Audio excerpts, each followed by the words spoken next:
अमरीश गिरी जी। जी ma'am, इसका तीसरा ma'am, इसका तीसरा सही है। कौन सा? पहले इंद्रियों में तीसरा मैम, BCDA। BCDA।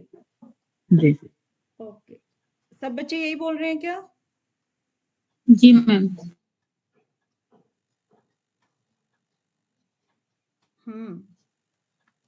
अरे वाह, मैंने तो देखे ही नहीं थे मैसेज, ये तो बहुत पहले से जवाब आने शुरू हो गए थे। हाँ, BCDA,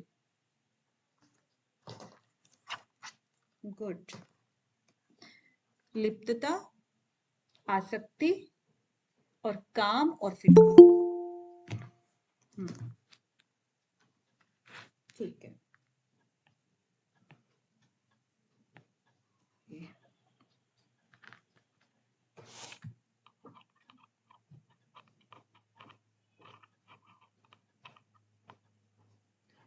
चलिए नेक्स्ट। इनके बाद कौन है?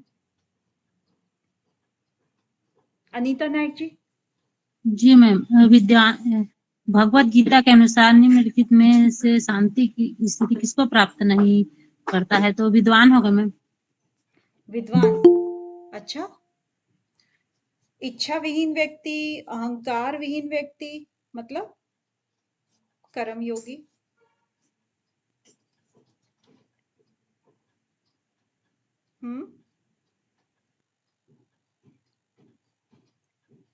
चलिए ठीक है।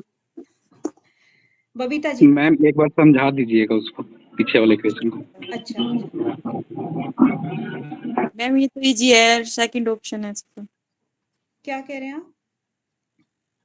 देखिए, आप बता दीजिए। जी मैम, आप बता दीजिए पहले। देखिए, भगवत गीता के अनुसार निम्नलिखित में से शांति की स्थिति को प्राप्त नहीं करता है, नहीं करता है। तो इच्छा विहीन व्यक्ति, अब इच्छा जिसकी विहीन ही हो गई, यानी कि इच्छा ही नहीं है किसी की, तो वो तो शांति प्राप्त कर लेगा ना। अहंकार विहीन व्यक्ति, भाई किसी के अंदर अगर अहंकार ही नहीं है तो वो भी शांति को प्राप्त कर लेगा। कर्मयोगी किसको बोलते हैं? जो निष्काम कर्म करता है उसको कर्मयोगी बोलते हैं, ठीक है। तो जो निष्काम कर्म करेगा वो भी अपने आप शांति को प्राप्त कर लेगा।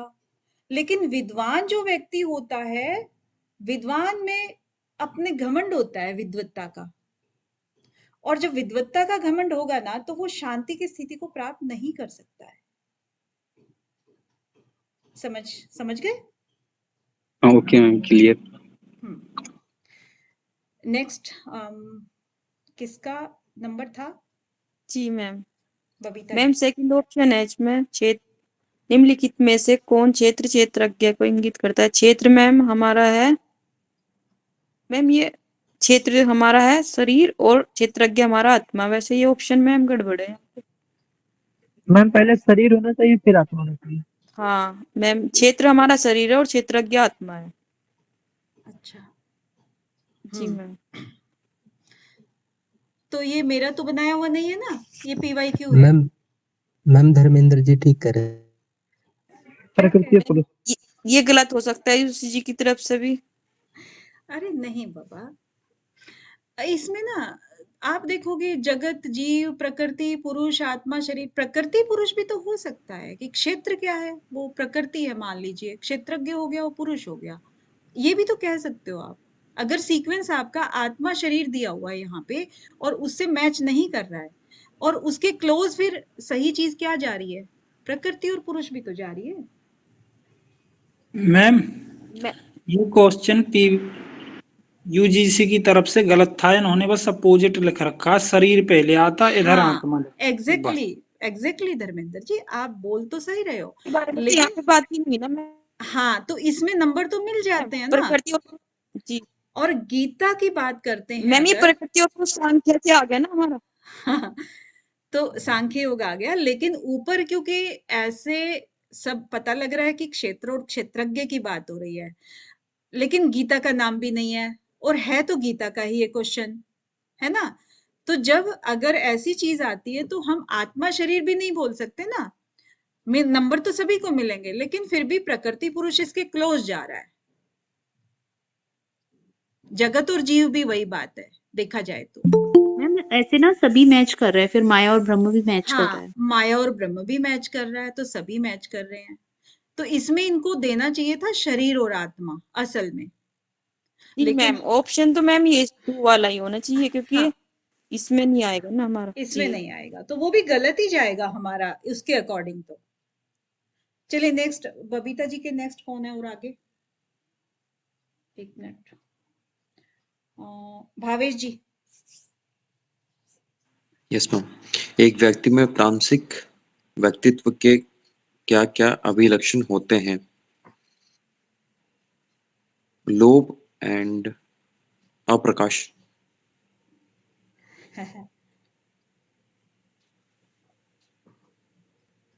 सी एंड डी। और कौन बताएगा? हेमा जी।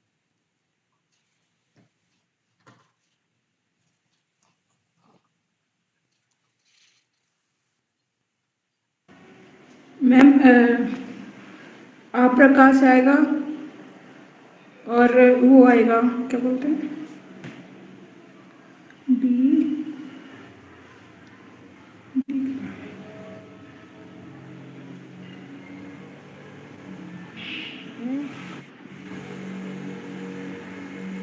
बी और डी। बी और डी। कहाँ, इसमें तो ऑप्शन ही नहीं है। तो भावेश जी ने गलत बोला था क्या? नहीं मैम, ये लोभ भी तो आ सकता है, लोभ अप्रकाश दोनों आ सकता है। हाँ, तो भावेश जी ने गलत बोला था क्या? मैं वही तो पूछ रही हूँ। मैम नहीं लोभ मैम। कंफर्म है इसमें, क्योंकि तामसिक है तो लोभ तो आएगा ही। सही है, हाँ बिल्कुल सही है। लेकिन है ना, ये इसके ऑप्शंस के अकॉर्डिंग तो ये ठीक है भावेश जी, लेकिन लोभ तामसिक गुण नहीं लोभ है वैसे। रजो लोभ में मैम वो वो रजोगुणी होना चाहिए। वो रजोगुण में आता है वैसे। मोह मोह होना चाहिए इसमें तामसिक में। वो हाँ होना हाँ चाहिए जी। हाँ, लोभ जो है ना राजसिक में आता है, आपने देखा भी होगा अपने इसमें। तो लेकिन ये हमें तो मैम विरक्ति मीन्स मैम, आंसर द विरक्ति ऑप्शंस में जो ए और बी थे वो वीरति और प्रवृत्ति, वो भी विर थे। मतलब उनके ऑप्शन को अगर एलिमिनेट करें तो उसके हाँ, हिसाब से ये दोनों ठीक लग रहे थे, मतलब लोभ और फिर एग्जैक्टली अप्रकाश। हाँ हाँ, एग्जैक्टली वही है। क्योंकि हमने एलिमिनेट किया तो लोभ और अप्रकाश ही आया। अप्रकाश हमारा डेफिनेट है, मतलब ये तो होगा ही होगा। और लोभ क्योंकि राजसिक में भी आता है, और लेकिन यहाँ पर जब प्रवृत्ति भी हमारी नहीं हो रही है, विरक्ति भी नहीं हो रही है, क्योंकि ये तो दूसरे ही गुण हो गए हमारे, तो कोई ऑप्शन ना मिलके हमें लोभ इसके अंदर इंक्लूड करना पड़ेगा। चलिए नेक्स्ट, भावेश जी के बाद हेमा जी। मैम प्रवृत्ति और विरक्ति का मतलब समझा दीजिए प्लीज। देखिए, प्रवृत्ति होती है ना जो आगे की तरफ आपको लेकर जाती है, प्रवृत्ति हम सात्विक में कह सकते हैं। हाँ, विरक्ति है ही सात्विक में।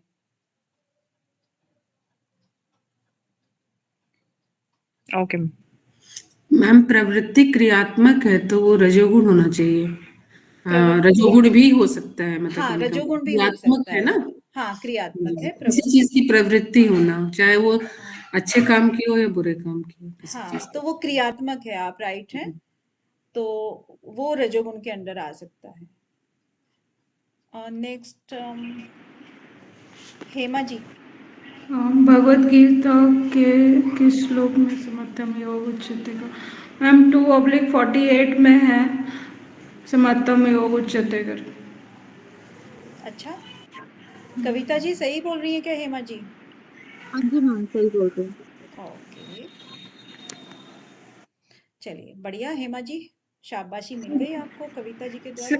सूत्र भी सुना, श्लोक भी सुना दो क्या, मैं बताओ। चलिए बाद में सुनते हैं श्लोक। कविता जी। यस मैम, योग कर्म से कौशलम का सही अर्थ है मैम नंबर ऑप्शन 3, कौशल पूर्व कर्म से मैम। कौशल पूर्ण करना, वेरी जी good. Ma'am. Dharmendra ji next. जी मैम, था से क्या होगा, एक सेकंड मैम। भगवत स्थिर पुरुष, अच्छा एक सेकंड मैम, इससे क्या होगा, इंद्रिय विषय में विमुख से। अच्छा, भगवत गीता के अनुसार स्थिर अच्छा, सामाजिक कार्यों में लिप्त वो तो रहेगा ही नहीं, राग द्वेष रहित रहेगा, बहुत सही बात है मैम। और डी भी रहेगा, बी और डी कहाँ है, कहीं भी नहीं है। एक सेकंड मैम, सामाजिक कार्यों में लिप्त, भगवत गीता के अनुसार सामाजिक कार्य, ये ए तो रहेगा ही नहीं, राग द्वेष रहित रहेगा, सुख की इच्छा भी नहीं करेगा, बी और सी रहेगा, तो 2 रहेगा मैम। अच्छा, बिल्कुल आ गया समझ में? जी मैम। ठीक है, चलिए ओके। नेक्स्ट धर्मेंद्र जी के बाद नवीन त्रिपाठी जी। जी मैम। आपने ठान लिया कि जून आपका टारगेट है तो आप आते ही नहीं हो क्लास में? नहीं मैम, रास्ते में थे ना, क्वेश्चन तो जो बाइक पे हल नहीं हो पाते, ऐसे लेक्चर तो सुन सकते हैं। हाँ, तो ऐसी बात नहीं है।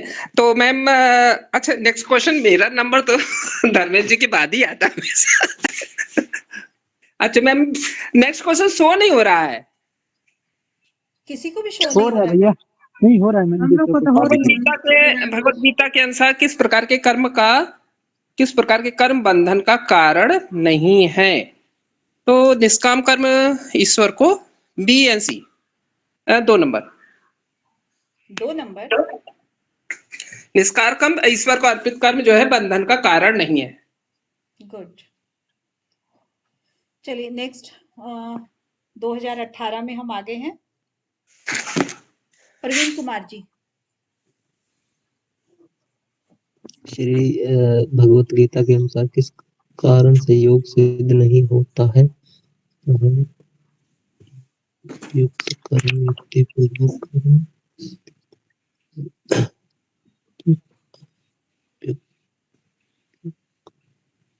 4th option. 4th ऑप्शन जी पक्का? जी मैम जी, 4th ऑप्शन। पूजा पुंडीर जी क्या कहती हैं? हाँ जी मैम, युक्ति पूर्वक कर्म ही है।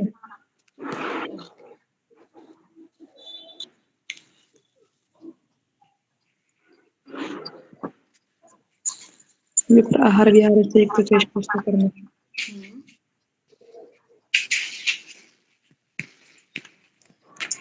अच्छा नेक्स्ट कौन थे? राकेश कुमार जी।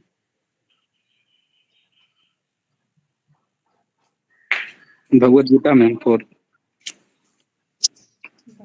मैम कितने सिंपल क्वेश्चन आते थे पहले? हाँ जी, कितने सिंपल आते थे मैम जी क्वेश्चन पहले? हाँ इतने easy आते थे, बिल्कुल। नेक्स्ट रमन जी। जी मैम, भगवत गीता के अनुसार सात्विक आहार के गुण हैं सुख एवं प्रतीतिवर्धक, उष्ण एवं लवणीय, आयु एवं बुद्धिवर्धक। मैम इसके अंदर आएगा 1 और 3। अच्छा, ए मतलब और ऑप्शन नंबर 3। गुड।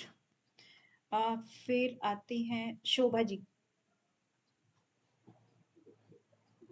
जी मैम, समत्य योग उच्यते है 2/48, ए का 2, तो ये 3rd ऑप्शन है मैम। योग से चित्त वृत्ति निरोधा का है योग सूत्र 1/2, योगा कर्मेशु कौशलम का है गीता 2/50, दुख संयोग वियोग योग संगीतम का है 3rd ऑप्शन 6/23। बहुत बढ़िया, बहुत बढ़िया। सुमन कांता जी नेक्स्ट। जी मैम, भगवत गीता के अनुसार सांख्य और योग दर्शन पद्धतियां 2 सर्वाधिक प्राचीन पद्धतियां हैं। ये सांख्य और योग पद्धतियां क्रमशः ज्ञान और कर्म के मार्ग हैं। ये सांख्य और योग, इसमें मेरे को लगता है सही व्याख्या है ज्ञान और कर्म के मार्ग। सांख्य योग पद्धतियां क्रमशः ज्ञान और कर्म के मार्ग हैं। ठीक है मैम, दोनों ही सही है, सही व्याख्या है। तो 2 नंबर आपका है ना? जी ma'am. Option number 2। Good. Next Suman ji के बाद हैं मीना जी। यस मैम, अब देखो यही क्वेश्चन कितनी बार रिपीट होता है, इसको नोटिस करना जरा। भगवत गीता के अनुसार निम्नलिखित अवस्थाओं को उचित क्रम में व्यवस्थित करें। मैम पहले होगा डी, उसके बाद ए, फिर काम, फिर क्रोध। Option number 2। Option number 2 CBAD। नहीं, CACB। DACB। Option number 2, very good, बहुत बढ़िया। मीना जी के बाद फिर कौन आ रहे हैं? अमरीश गिरी जी। हाँ,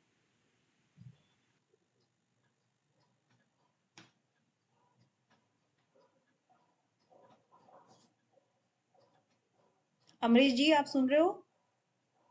जी मैम, बता रहा हूँ मैम। पढ़ दीजिए, पहले क्वेश्चन पढ़ दीजिए। भगवत गीता के अनुसार रजोगुण का क्या परिणाम होता है? ये तो लोभ होगा मैम, और जो मद होगा, नहीं फिर काम। एक फिर चौथा क्वेश्चन मैम। A and ये तो मैम C आता है ना अपने प्रत्याहार में। हाँ, क्या कह रहे हैं आप? अभी आपने देखा ना, लोभ किसके अंदर आ गया? जी, रजोगुण के अंदर आ गया है ना। पहले वो तम में दिखाया हुआ था। चलिए नेक्स्ट, अमरीश की बात अनीता नायक जी। जी मैम। बहुत ना भी चाहते ना हम थे। ये ना मैम भगवत गीता और कठोर उपनिषद 1 और 3। 1 और 3 2 है ma'am, option number 2। Good good. Next Babita ji. Yes ma'am, ये ऑप्शन नंबर 1 आएगा, सांख्य योग में।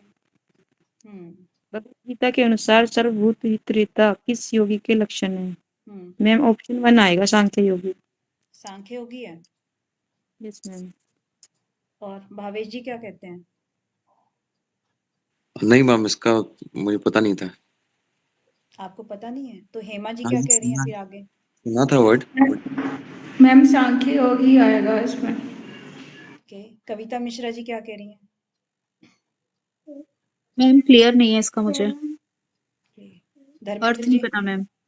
धर्मेंद्र जी। पब्लिक ओपिनियन के साथ है मैम, सांख्य योगी।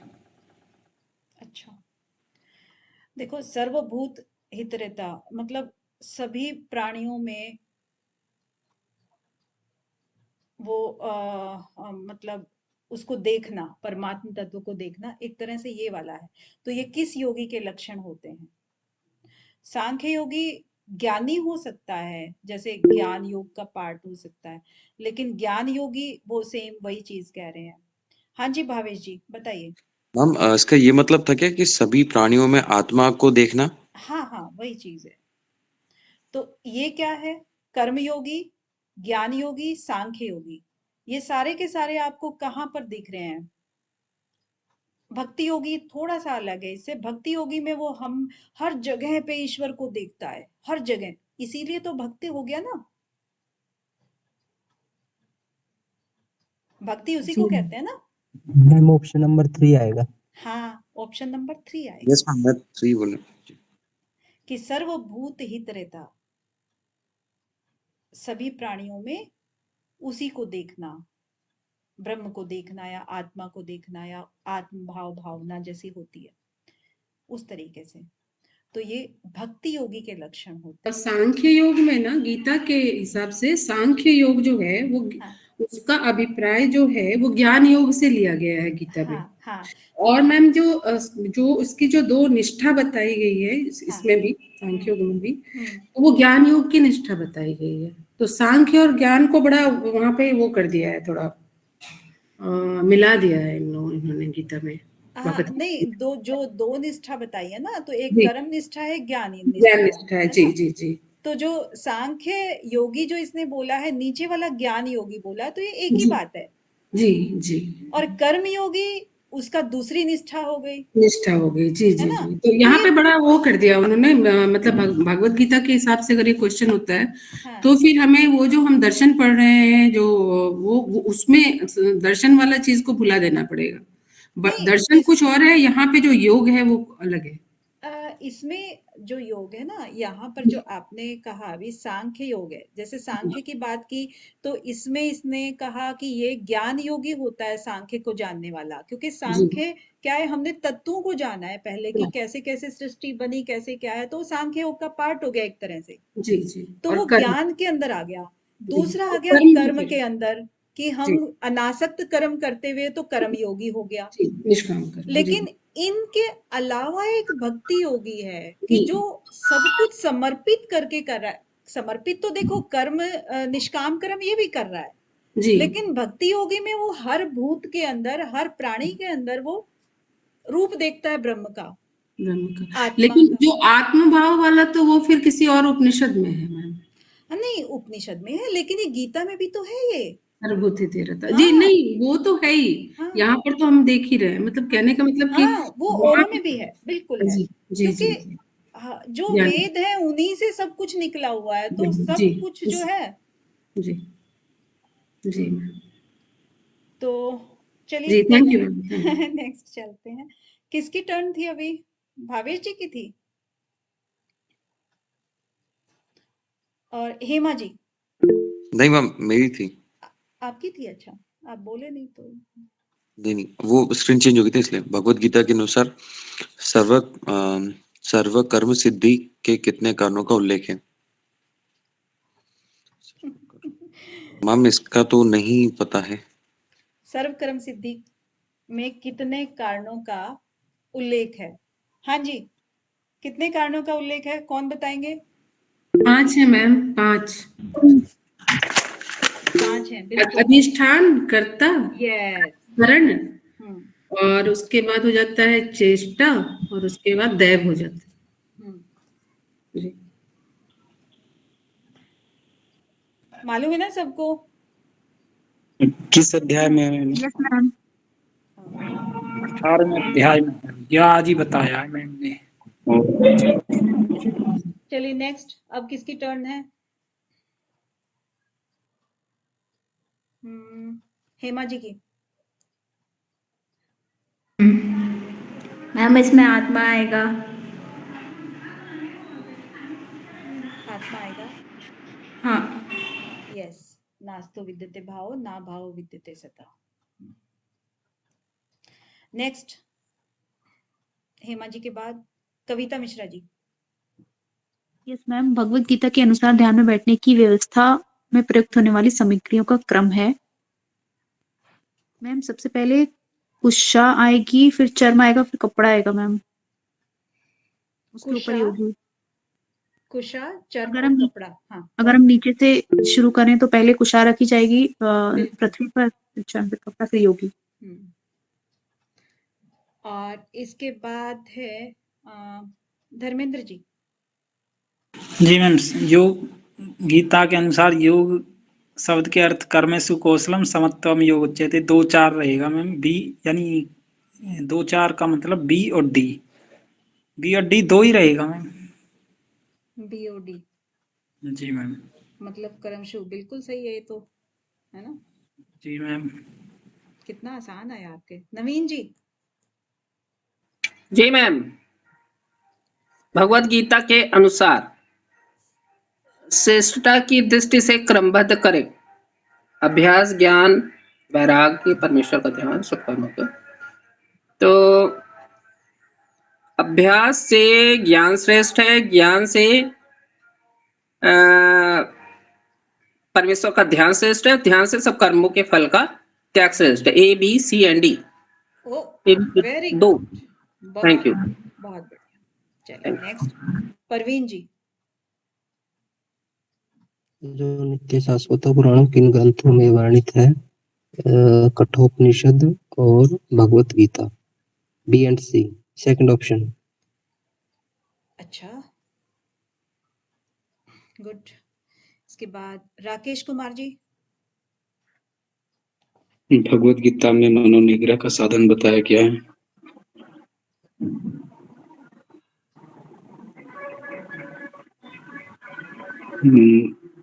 अभ्यास वैराग्य में। बहुत सुंदर, ऑप्शन नंबर 3, गुड। इसके बाद मैम यही वाला क्या पतंजलि में भी है? अभ्यास वगैरह के साधन बताया है, लेकिन वहां पर और भी साधन बताए हैं। अच्छा अच्छा। राकेश जी। हाँ मैम, भगवत गीता में क्षेत्र और क्षेत्रज्ञ का वर्णन किसमें होता है?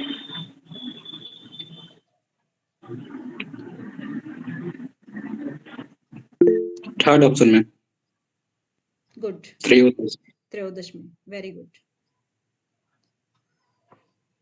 नेक्स्ट रमन जी। जी मैम, महाभारत में कितने पर्व हैं? 18 मैम, 3 ऑप्शन। 3 option, good. इसके बाद शोभा जी।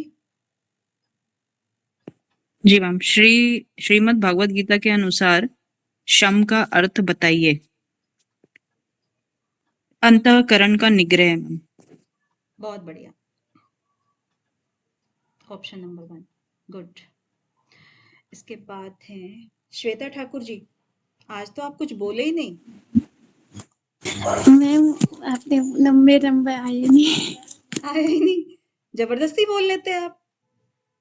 मैम मैं आंसर दे रही हूँ नीचे टाइप करके ना सबके।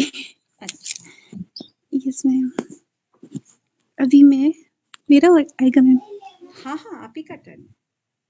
ओके मैम, भगवत गीता के अनुसार क्रम बताइए।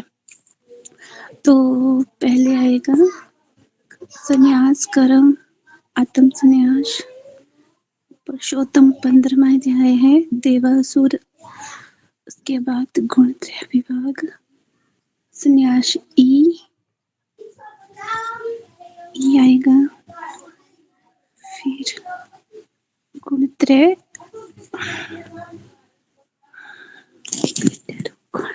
आएगा, सी ई। मैम 4 ऑप्शन आएगा, सबसे पहले गुणत्रय आएगा, फिर पुरुषोत्तम योग, यस मैम, और देवासुर, और मैम बीच में मैंने मिलाई नहीं, और लास्ट में मोक्ष संन्यास योग आएगा। तो मैं 4 ऑप्शन हो रहा है। 4 ऑप्शन हो रहा है, यस मैम। तो सही हो रहा है आपका तो 4 option. Good. Suman ji, next आपकी बारी है। जी मैम, निम्नलिखित में से क्या श्री कृष्ण के अनुसार योग के माध्यम से दुखों का निवारण करता है? युक्त आहार विहार से, युक्त निद्रा, युक्त कर्म, युक्त आहार, युक्त शिक्षा नहीं है मैम, युक्त शिक्षा नहीं है, इसके बाद तो सभी हैं। जी, ए बी और डी नहीं है, ए बी सी ई जिसमें भी है, थर्ड मैम। जी मैम, हाँ, थर्ड।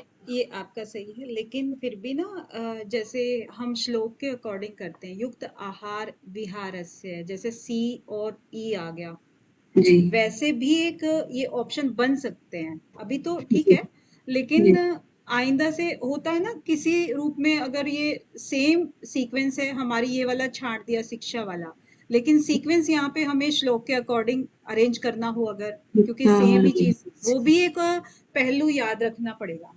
अच्छा, तो सी ई से शुरू करके करना हाँ, देना अगर दिया हो ऑप्शन में तो। ओके मैम, ठीक है जी तो जी वो जी भी एक चीज ध्यान में रखना फिर नेक्स्ट जी टाइम। जी जी। चलिए मीना जी।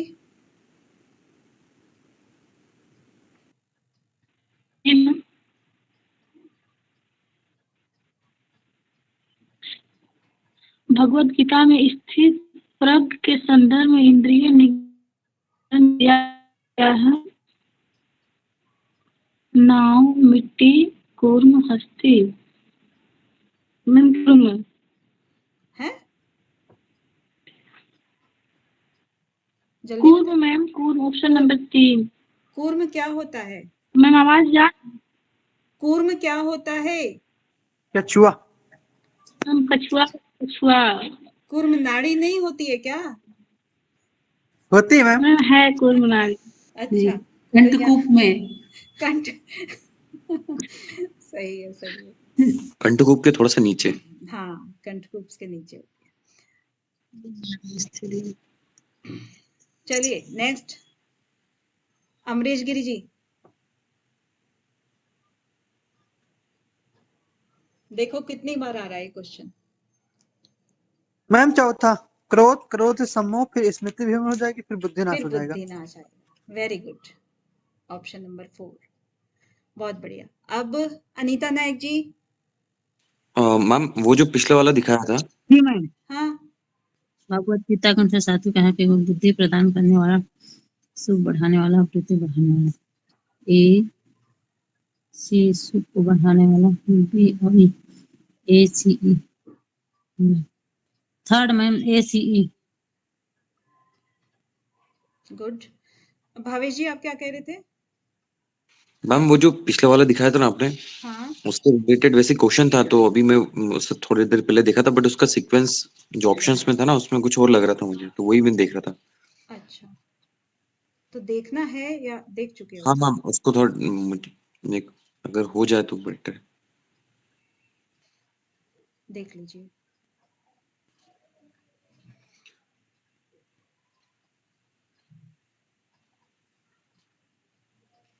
ठीक है मैम। ठीक है, okay. Next Babita ji. Yes ma'am. Bhagavad Gita में दुख नाश के लिए जीवन शैली के अंगों के रूप में वर्णन किया है। मैम युक्त आहार, युक्त विहार, बी और ई आएगा। ऑप्शन 4। वेरी गुड, बहुत बढ़िया। अब 22 से शुरू हो रहे हैं ये, लेकिन 22 का एक आध मिसिंग है शायद, अभी मैं पूरा कंप्लीट टाइप नहीं कर पाई। भावेश कुमार जी। जी मैम। दुख संयोग योग की इस परिभाषा श्लोक में दी गई मैम 248 और 250 में दी थी, और 6 मैम सही बता नहीं क्या इसमें से? आप देख लो ऊपर लिखा क्या है। दुख का संयोग वियोग योग।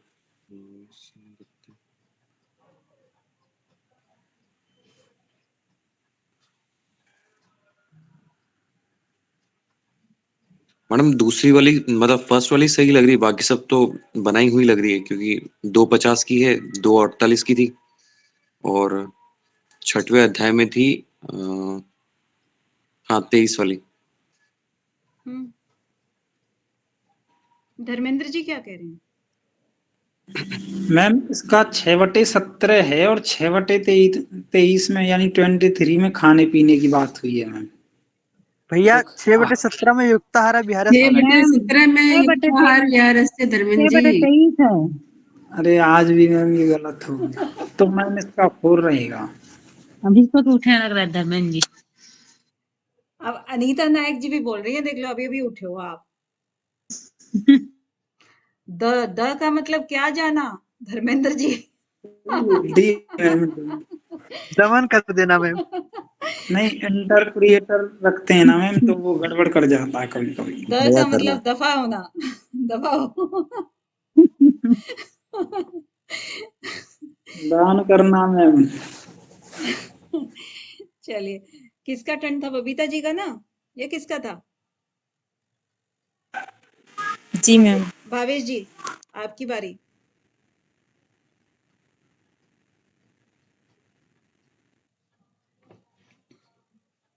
थोड़ा बोल के पढ़ देंगे तो ज्यादा अच्छा है। देखो, भगवत गीता में योगी श्रेष्ठ कहा गया है,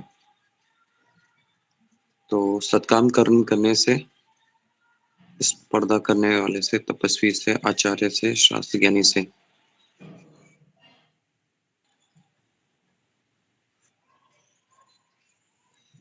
योगी श्रेष्ठ कहा गया है।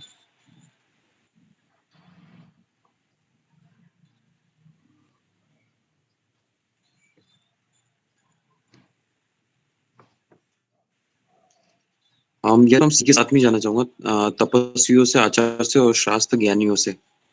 स्पर्धा करने वालों से तो नहीं होगा, सकाम करने वालों से भी नहीं होगा।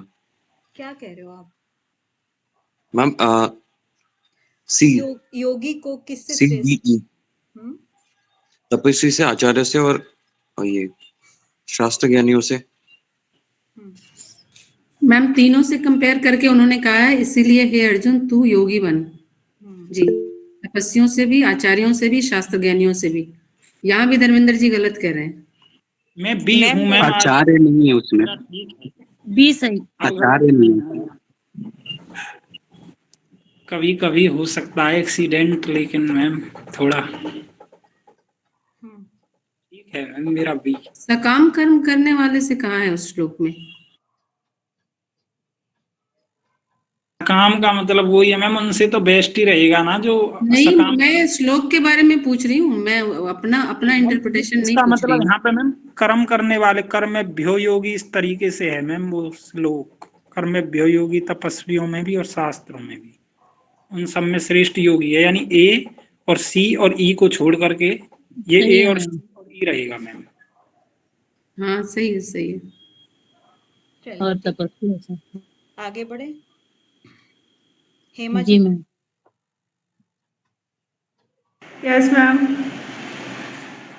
ठीक है, ये सात्विका, स्निग्ध आएगा, वैश्य आएगा। हेमा जी कह रही है ये क्या है? मेरे को लग रहा है मैं हर्ट प्रदीप पिकअप कर रही हूँ, ऐसा लग गया था।